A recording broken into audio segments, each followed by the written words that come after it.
ಪ್ರಕ್ರಿಯೆ ವೇಳೆಯೇ ಬಿಎಲ್ಒಗೆ ಹೃದಯಾಘಾತವಾಗಿದೆ. ಬೆಂಗಳೂರು ದಕ್ಷಿಣ ಬಿಎಲ್ಒ ನಟರಾಜ್ ಸಾವನ್ನಪ್ಪಿದ್ದಾರೆ. ಈಗಾಗಲೇ ರಾಜ್ಯದಲ್ಲಿ ಎಸ್ಎಲ್ಒ ಪ್ರಕ್ರಿಯೆ ನಡೀತಾ ಇದೆ. ಈ ಪ್ರಕ್ರಿಯೆಯನ್ನ ನಡೆಸೋದಕ್ಕೆ ಮನೆ ಮನೆಗೆ ತೆರಳಬೇಕು. ಈ ಸಂದರ್ಭದಲ್ಲಿ ಬಿಎಲ್ಒ ನಟರಾಜ್ ಸಾವನ್ನಪ್ಪಿರುವುದು ಹೃದಯಾಘಾತದಿಂದ. ಕೆಲಸದ ಒತ್ತಡದ ಹಿನ್ನೆಲೆ ಹೃದಯಾಘಾತ ಆಗಿದ್ಯಾ ಅನ್ನೋ ಅನುಮಾನ ಇದೆ. ಮನೆಯಿಂದ ಕರ್ತವ್ಯಕ್ಕೆ ತೆರಳುತ್ತಿದ್ದ ವೇಳೆ ಘಟನೆ ಸಂಭವಿಸಿರುವುದು.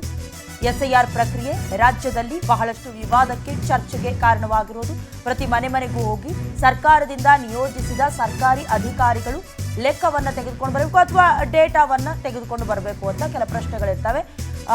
ಅಪ್ಲಿಕೇಶನ್ನಲ್ಲಿ 12 ಪ್ರಶ್ನೆಗಳಿಗೆ ಉತ್ತರವನ್ನು ತಗೊಂಡು ಬರೋದು ನಮಗೆ ಗೊತ್ತಿರೋ ಪ್ರಾಸೆಸ್ ಇದು. ಪ್ರತಿ ಮನೆಗೆ ಹೋಗಬೇಕು ಬಿಎಲ್ಒಗಳು, ಅಂದರೆ ಬೂತ್ ಲೆವೆಲ್ ಆಫೀಸರ್ಸ್ ಹೋಗ್ತಾರೆ, ಡೇಟಾವನ್ನು ತೆಗೆದುಕೊಂಡು ಬರ್ತಾರೆ. ಇದರ ಮಧ್ಯದಲ್ಲಿ ಈಗ ಬಹಳಷ್ಟು ಆರೋಗ್ಯಗಳಿಗೆ ಜೊತೆಗೆ ಸಾವು ನೋವುಗಳಿಗೂ ಕೂಡ ಇದೇ ಎಸ್ಎಲ್ಒ ಅಧಿಕಾರಿಗಳನ್ನು ದೂಡ್ತಿದೆ ಅನ್ನುವಂತಹ ಟೀಕೆಗಳಿಗೂ ಗುರಿಯಾಗ್ತಾ ಇದೆ. ನಿನ್ನೆ ಕೂಡ ತುಮಕೂರಿನ ಲೆಕ್ಕಾಧಿಕಾರಿ ಭುವನ ಅವರು ಕೂಡ ಆಕ್ಸಿಡೆಂಟ್ನಲ್ಲಿ ಸಾವನ್ನಪ್ಪಿದ್ರು.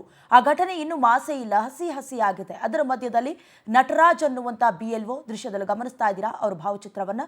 ಅವರು ಕೂಡ ಮನೆ ಮನೆಗೆ ತೆರಳಿ ಡೇಟಾವನ್ನು ಸಂಗ್ರಹಣೆ ಮಾಡ್ತಾ ಇದ್ರು. ಆ ಸಂದರ್ಭದಲ್ಲಿ ಕೆಲಸದ ಒತ್ತಡವೋ ಅಥವಾ ಸರಿಯಾಗಿ ನಿದ್ದೆ ಇಲ್ಲ, ಸರಿಯಾದ ಪ್ರಶ್ನೆಗಳಿಗೆ ಪ್ರತಿ ಮನೆಗೂ ಹೋಗಬೇಕು, ಒಂದಿಷ್ಟು ಅಂತ ಟಾರ್ಗೆಟ್ ಕೂಡ ಸರ್ಕಾರದಿಂದ ಅಫ್ಕೋರ್ಸ್ ಕೊಟ್ಟಿರ್ತಾರೆ.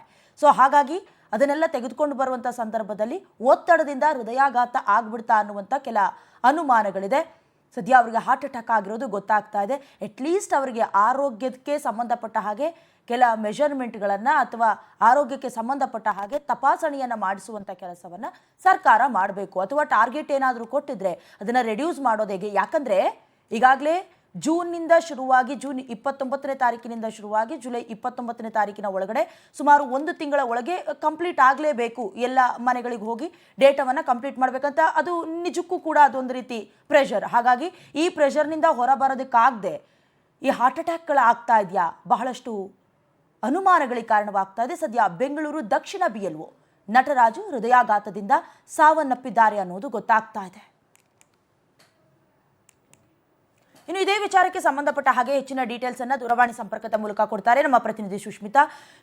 ಎಸ್ಐಆರ್ ಪ್ರಕ್ರಿಯೆಗೆ ಸಂಬಂಧಪಟ್ಟ ಹಾಗೆ ಚರ್ಚೆಗಳ ಮಧ್ಯದಲ್ಲಿ ಅಧಿಕಾರಿಗಳ ಸಾವು ಬಹಳಷ್ಟು ನೋವನ್ನು ಉಂಟು ಮಾಡ್ತಾ ಇರೋದು. ಹೃದಯಾಘಾತದಿಂದಲೇ ಸಾವನ್ನಪ್ಪಿರೋದಾ ಅಥವಾ ಒತ್ತಡ ಇತ್ತಾ, ಆರೋಗ್ಯದ ಸಮಸ್ಯೆ ಇತ್ತಾ, ಏನಿದೆ ಡೀಟೇಲ್ಸ್? ಒಬ್ರು ಇವತ್ತು ಹೃದಯಾಘಾತದಿಂದ ಸಾವನ್ನಪ್ಪಿರುವಂತದ್ದು. ಬೆಂಗಳೂರು ದಕ್ಷಿಣ ವಿಭಾಗದಲ್ಲಿ ಇವರು ಬಿಎಲ್ಒ ಆಗಿ ಕೆಲಸ ಮಾಡ್ತಾ ಇದ್ರು. ಕಳೆದ 4-5 ದಿನದಿಂದಲೂ ಕೂಡ, ಅಂದ್ರೆ ಎಸ್ಐಆರ್ ಪ್ರಕ್ರಿಯೆ ಆರಂಭ ಆದಾಗ್ಲಿಂದಲೂ ಕೂಡ ಇವರು ಸಕ್ರಿಯವಾಗಿ ಈ ಒಂದು ಎಸ್ಐಆರ್ ಪ್ರಕ್ರಿಯೆಯಲ್ಲಿ ಭಾಗಿಯಾಗಿದ್ರು. ಮನೆ ಮನೆಗೂ ಕೂಡ ತೆರಳಿ ಕೆಲವೊಂದಿಷ್ಟು ಮತದಾರರ ಮಾಹಿತಿಯನ್ನು ಕೂಡ ಪಡ್ಕೊಳ್ತಾ ಇದ್ರು. ಇವತ್ತು ಕೂಡ ಎಂದಿನಂತೆ ಬಿಎಲ್ಒ ಕೆಲಸಕ್ಕೆ ಅವರು ಕರ್ತವ್ಯಕ್ಕೆ ಹಾಜರಾಗಬೇಕಾಗಿತ್ತು. ಆದ್ರೆ ಮನೆಯಿಂದ ಹೋಗುವಂತಹ ಸಂದರ್ಭದಲ್ಲಿ ಅವ್ರಿಗೆ ಹೃದಯಾಘಾತವಾಗಿ ಅವರು ಸಾವನ್ನಪ್ಪಿರುವಂತದ್ದು. ಸದ್ಯ ಇವರು ವಾರ್ಡ್ ನಂಬರ್ 167 ನಲ್ಲಿ ಕರ್ತವ್ಯವನ್ನು ನಿರ್ವಹಿಸ್ತಾ ಇದ್ರು ಅನ್ನುವಂತಹ ಮಾಹಿತಿ ಕೂಡ ಸಿಕ್ಕಿರುವಂತದ್ದು. ಅಂದ್ರೆ ಬೊಮ್ಮನಹಳ್ಳಿ ವಿಭಾಗದಲ್ಲಿ ಇವರು ಕರ್ತವ್ಯವನ್ನ ನಿರ್ವಹಿಸ್ತಾ ಇದ್ದಾರೆ ಎನ್ನುವಂತಹ ಮಾಹಿತಿ ಕೂಡ ಸಿಗ್ತಾ ಇರುವಂತದ್ದು. ಸದ್ಯ ಇವರ ಮೃತದೇಹವನ್ನ ಇವಾಗ ಆಸ್ಪತ್ರೆಗೆ ರವಾನೆ ಮಾಡಿರುವಂತದ್ದು.